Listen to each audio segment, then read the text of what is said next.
रात में हम एक लड़की एन को उसके कमरे में देखते हैं जो आंखें बंद करके दुआएं कर रही थी। वो काफी डरी भी हुई थी कि तभी अचानक उसकी मॉम दरवाजे पर दस्तक देती है, मगर एन दरवाजा नहीं खोलती, जिस वजह से उसकी मॉम को इतना गुस्सा आ जाता है कि वो दरवाजे पर अपना सर पटकने लगती है, जिससे ये बात तो साफ हो जाती है कि एन अपनी मॉम से ही डर रही थी। फिर इसके बाद सीन यहाँ से कुछ सालों आगे चला जाता है, जहाँ एन अब बड़ी हो गई है और वो एक सिस्टर बन गई है जिन्हें नन भी कहा जाता है। वो इस वक्त एक डॉक्टर के पास बैठी थी जो एन को बताती है कि तुम्हारी मॉम एक बहुत ही अच्छी औरत थी। जब तुम छोटी थी तो वो अक्सर मेरे पास आया करती थी। वो मेरी काफी देखभाल करती थी, जैसे मेरे बाल कंघी कर दिया करती थी। मगर फिर अचानक उनका बर्ताव काफी अजीब हो गया। वो एक गाना गाकर मुझे दुख देने लगी। मेरे साथ उनका सलूक ही बदल गया और ऐसा वो जानबूझ के नहीं करती थी, बल्कि उनके अंदर एक अजीब सी आवाज उन्हें ऐसा करने पर मजबूर करती थी,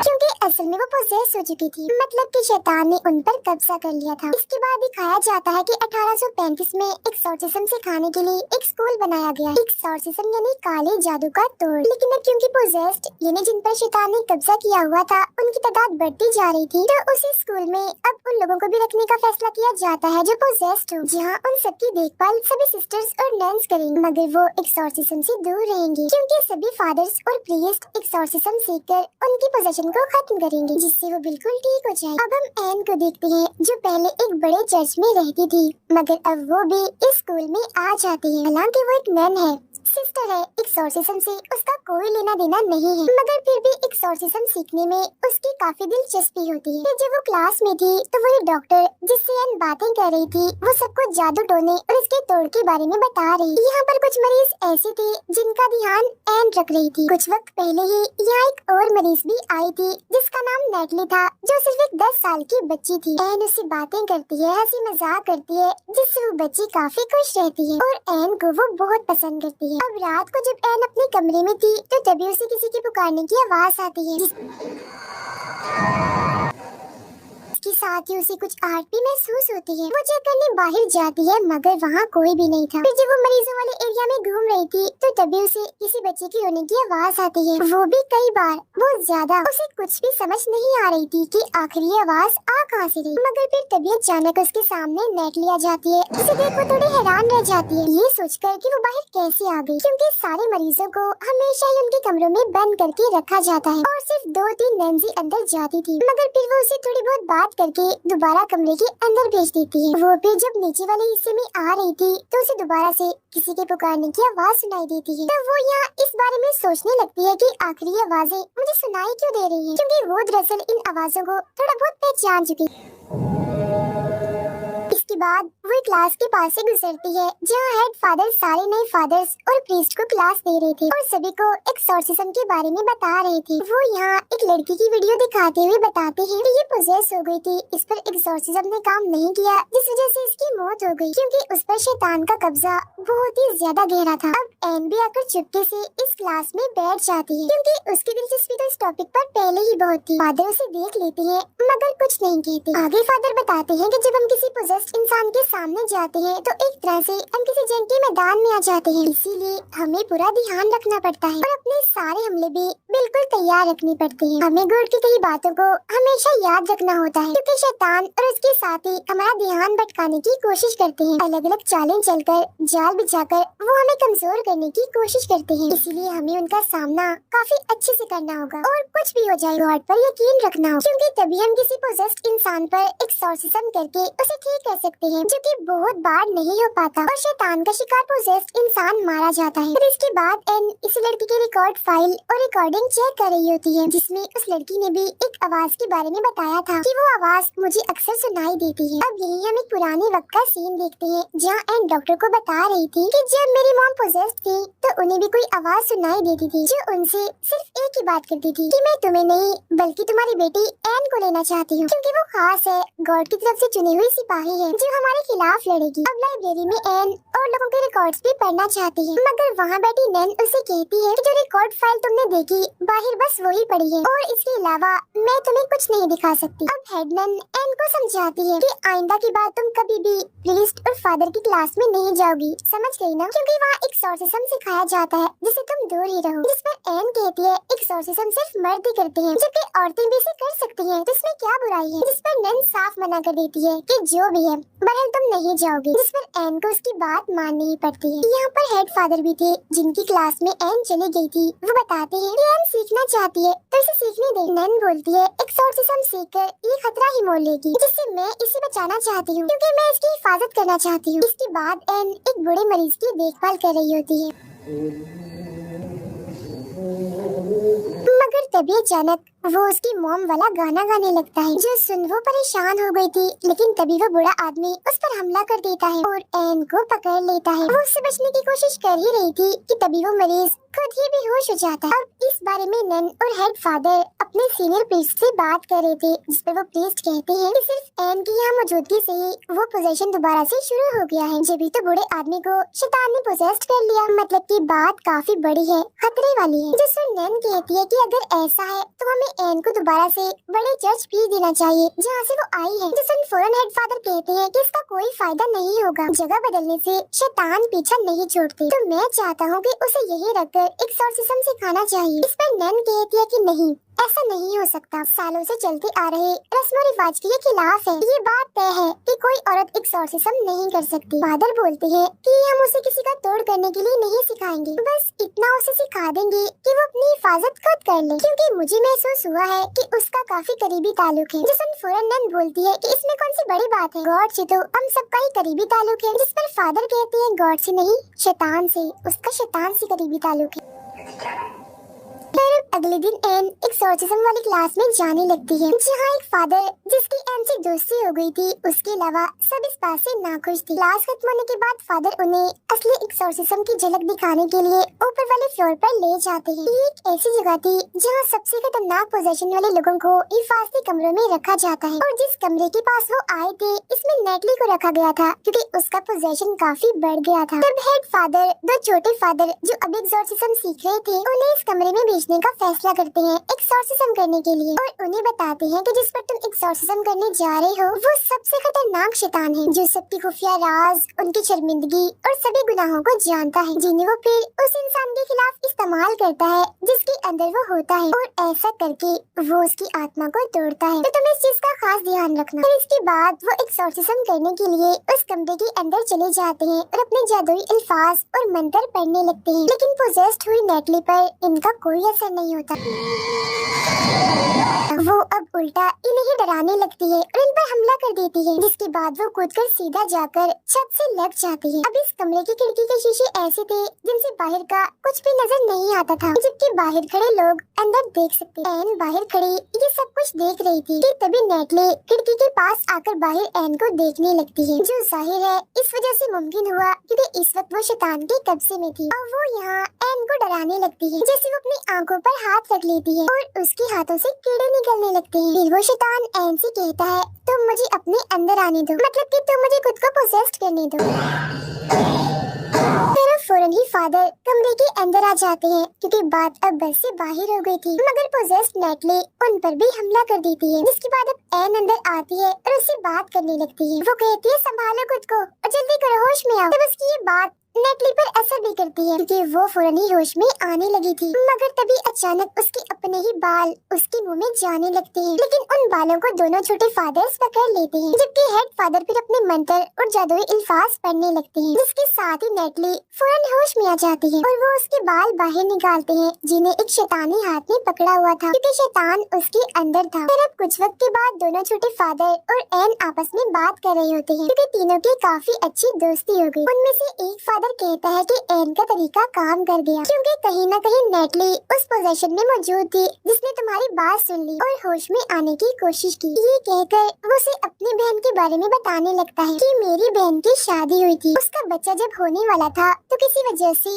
बच्चा उसने खो दिया, जिसमें कहीं न कहीं मेरी बहन की भी गलती है, जिस वजह से वो हर वक्त सदमे में शर्मिंदगी में रहती है और मैं उसकी वजह से बहुत परेशान हूँ। अब रात के वक्त एन को एक बुरा सपना आता है जिसमें उसकी माँ ही उसे डराती है, जिससे एन भी काफी परेशान हो गई थी। इसके बाद वो नेटली के पास जाती है और पूछती है कि अब तुम्हें कैसा महसूस हो रहा है, जिस पर नेटली बताती है कि मुझे एक बुरा सपना आया था जिसमें मैंने एक जगह देखी जहाँ पर बहुत सारे लोग थे। वो सभी लोग चिल्ला रहे थे, साथ ही साथ एक आवाज भी सुनाई दे रही थी। वो मुझे काफी डरावनी चीजें भी दिखा रहे थे, डरा रहे थे और वैसे करने को कह रहे थे जैसा वो लोग कर रहे थे। और एन, वहाँ मैंने तुम्हें भी देखा, तुम भी चिल्ला रही थी, जिससे एन थोड़ा और परेशान हो जाती है। फिर इसके बाद वो अपने नोट्स बना रही होती है कि जब इंसान पोजेस्ड होता है तो उन्हें क्या महसूस होता है, उनके साथ होता क्या। अपने फादर दोस्त की मदद से वो उन फाइल्स को भी देख लेती है जो देखना मना था, जिससे उसे पता चलता है कि बहुत सारे लोगों की हालत पोजेस्ड होने के बाद सीरियस हो जाती है। फिर उन्हें एक्सोर्सिज्म वाले इस स्कूल में भेज दिया जाता है, मगर यहाँ भी वो ठीक नहीं हो पाते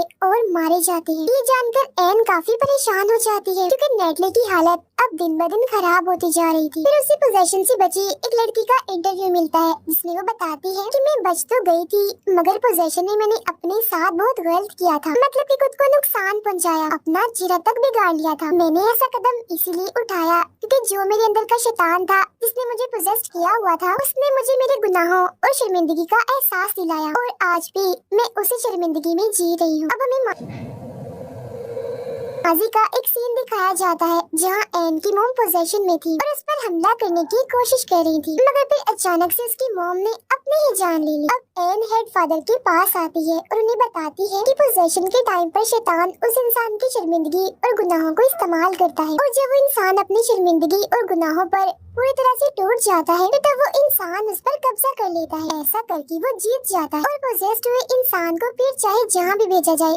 उसकी मौत ही होगी क्योंकि शैतान तो पहले ही जीत चुका है। इसीलिए एक्सोर्सिज्म के दौरान हमें लोगों को अंदर से मजबूत करना होगा कि वो लोग अपनी शर्मिंदगी और गुनाहों से ना टूटे, जिस वजह से वो लोग बच जाएंगे, एक्सोर्सिज्म कामयाब हो जाएगा। अब उसकी ये बातें हेड फादर को जरा भी समझ नहीं आती। उनका यहाँ सिर्फ एक ही सवाल था कि आखिर एक 10 साल की बच्ची को क्या शर्मिंदगी और क्या गुनाहों का एहसास होगा, क्योंकि बच्चे तो मासूम होते हैं, मन के पाक साफ होते हैं। तो फिर नेटली के केस में आखिर शैतान ने कैसे उस पर कब्जा किया हुआ है, अब इसका जवाब किसी के पास नहीं था, मगर जो इसकी वजह थी वो काफी बड़ी थी जिस बारे में हमें थोड़ी देर में पता लगने वाला है। अब एन की बातें यहाँ उसके फादर दोस्त ने सुन ली थी और वो उसे कहता है कि मेरी बहन जिसने बच्चे को खोया था, मैंने जिसके बारे में तुम्हें बताया था, वो भी अब पोजेस्ड हो चुकी है, तो तुम उसकी मदद कर दो ताकि उसकी जान छूट जाए। जिस पर वो मान भी जाती है और ये दोनों उस फादर के घर आ जाते हैं जहाँ एन उसकी बहन से बात करती है। उसका भाई यानी फादर एक्सोर्सिज्म शुरू करता है तो पता चलता है कि उसकी बहन को भी अपना बच्चा खोने की वजह से शर्मिंदगी और गुनाहों का एहसास था और वो काफी दुखी भी थी और इन्हीं सब चीजों का इस्तेमाल करके शैतान उसे परेशान कर रहा है। जब एन उसे संभालती है, कहती है तुम बिल्कुल ठीक हो और गॉड की नजर में भी तुम बिल्कुल पाक साफ हो, गलत नहीं हो और वो तुमसे अभी भी प्यार करती। ये बातें सुनकर उसकी बहन खुश हो जाती है जिससे जाहिर है उनकी जीत हो रही थी। अब खुद को हारता हुआ देखकर शैतान चिढ़ जाता है और अब वो आसपास की चीजों से इन पर हमला करने लगता है, मगर अब तक उसकी बहन ने अपने बारे में गलत सोचना बंद कर दिया था, जिस वजह से वो बिल्कुल ठीक हो गई थी, जो देखकर वो तीनों ही काफी खुश हो जाते हैं क्योंकि ऐसा करके उन्होंने पहले जान तो बचा ली। फिर इसके बाद एन और उसका फादर दोस्त बाहर बैठकर बातें कर रहे थे जहाँ एन उसे अब अपने बारे में बताती है कि मेरी मॉम की मौत के बाद मैं बिल्कुल अकेली हो गई थी, जिसके बाद एक काफी अमीर फैमिली ने मुझे गोद ले लिया, मगर जब मैं 15 साल की हुई तो मुझे नशे की लत लग गई और मैं गलत रास्तों पर निकल पड़ी, जिसके बाद मेरे साथ पता नहीं क्या हुआ, मुझे याद नहीं, पर मैं प्रेग्नेंट हो गई, मतलब कि मैं माँ बनने वाली थी, जिस वजह से मेरी जिंदगी में काफी मुश्किलें आई क्योंकि मेरी इस हरकत की वजह से उस फैमिली ने मुझे घर से निकाल दिया था। जिसके बाद मुझे सहारा दिया नन्स और सिस्टर्स ने, जहाँ मेरी बेटी पैदा हुई जिसे मैं पालना नहीं चाहती थी। फिर मैंने दुखी मन से अपनी बच्ची को छोड़ दिया था और उन्हीं नन्स ने उसे गोद ले लिया था। जिसके बाद मैंने भी ये फैसला किया कि मैं भी इन्हीं की तरह ही एक नन, एक सिस्टर बनूंगी और पूरी इंसानियत की खिदमत करूंगी। और अपनी बच्ची को छोड़ते वक्त मैंने उसके पास एक लॉकेट छोड़ा था जो कि क्रॉस का था, जो बचपन से ही मेरे पास रहा था क्योंकि मेरी मॉम ने ही मुझे दिया था और तभी से मैं दुआएं मांग रही हूँ कि गॉड मुझे मेरे किए के लिए माफ कर दे। जैसे वो फादर कहते हैं कि मेरा ख्याल है गॉड तुम्हें माफ कर चुके हैं क्योंकि कई बार मैंने इस बात की झलक तुम्हारे अंदर देखी है। इसके बाद जब एन अपने कमरे में थी तो उसे अपनी मॉम के ख्याल आने लगते हैं। उसकी आंख से भी नोकदार कोई चीज बाहर आती है जिससे वो थोड़ा परेशान हो गई थी। अगले ही पल हम उसकी मॉम की आत्मा को उसके पास ही खड़ा हुआ देखते हैं। कुछ देर बाद उसे हेडमैन बुलाने आती है जो उसे सीनियर प्रीस्ट के पास ले जाती है जहाँ पर उसका फादर दोस्त भी बैठा हुआ था। और अब हमें यहाँ पर पता चलता है कि उस फादर की बहन जिस पर इन्होंने एक्सॉर्सिज्म किया था वो मारी जा चुकी है क्योंकि उसने भी खुद अपनी जान ले ली थी। यहाँ पर सभी लोग एन और उस फादर पर काफी गुस्सा कर रहे थे कि आखिर तुमने एक्सॉर्सिज्म किससे पूछ के किया था। अब एन को उसकी मौत का काफी दुख था तो वो अपनी सजा खुद ही बता देती है कि मुझे वापस उसी चर्च में भेज दिया जाए जहाँ से मैं आई थी क्योंकि मैं जानती हूँ ये गलती बहुत ही बड़ी है, नाकाबिले माफी है। जब वो उस बड़े चर्च में आती है तो वो डॉक्टर उससे मिलने आती है और उसका हौसला बढ़ाते हुए कहती है कि तुम एक अच्छी इंसान हो, कभी कभी तुम भी लोगों की जान बचाने की कोशिश करती हो और क्योंकि तुम एक नई राह पर हो तो अपनी नाकामियों से मत डरो। और नेटली पर एक्सॉर्सिज्म कामयाब रहा है, वो बिल्कुल ठीक हो गई है और कल अपनी मॉम के साथ चली जाएगी। सुन एन बहुत ही खुश हो जाती है। अब अगले दिन उससे मिलने उसका फादर दोस्त आता है और उसे बताता है कि नेटली को घर ले जाया जाना था मगर वो दोबारा पोजेस्ड हो गई थी और इस बार उसका पोजेशन काफी हद तक बढ़ गया। उसने 3 लोगों को मार दिया, इसमें प्रीस्ट और नन शामिल थे।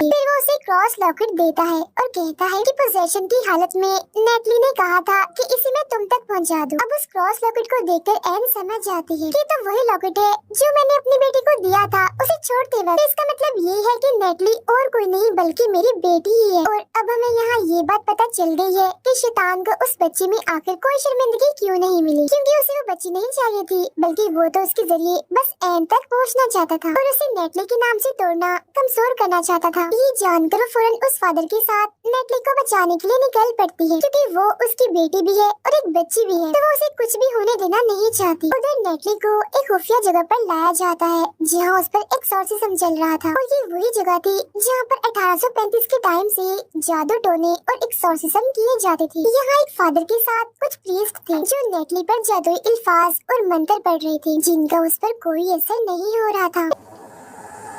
अब इतनी ही देर में एन भी वहाँ आ जाती है और बस शैतान का प्लान कामयाब हो गया था क्योंकि वो तो चाहता ही ये था। अचानक ही उसके अंदर उसकी सारी ताकतें आ जाती हैं जिनका इस्तेमाल करके सबसे पहले वो इन प्रीस्ट पर हमला करता है और उठाकर इन्हें दूर फेंकता है जिससे सारे के सारे मारे जाते हैं।